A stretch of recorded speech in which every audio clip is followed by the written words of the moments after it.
Papaya Red Lady.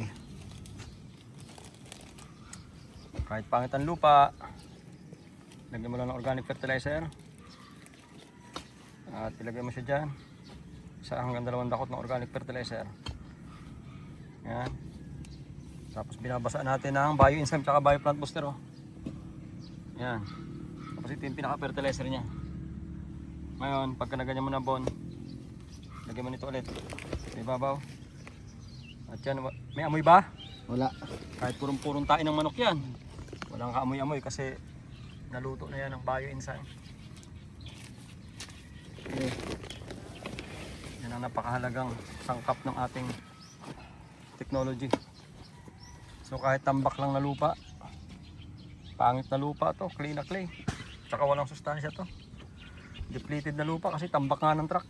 Baril yan. Sige, sige, sige. Yan para sa baril. Yan. Sabi ng Birds. hukay pa, hukay pa. Ang style mo ng papaya, bon, pagdating ng oras, yan, gagahukan para tumibay ang puno. Nadagdagan ng lupa yan. Bundok. Pagka ano na siya, pagka malalaki na. Ang pinaka-importante dito yung foundation. Para makalagwa siya ng laki.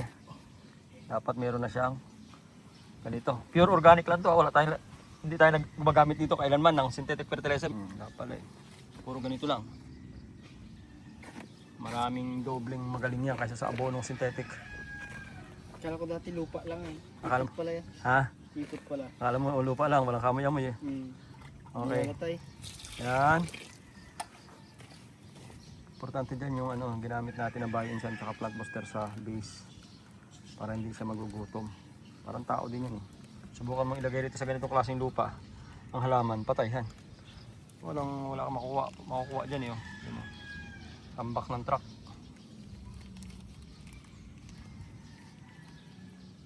Diyan na i-stress ang halaman. Kaya ang pinakamaganda yan, meron kang cutter matalim para hindi siya masaktan ang ugat.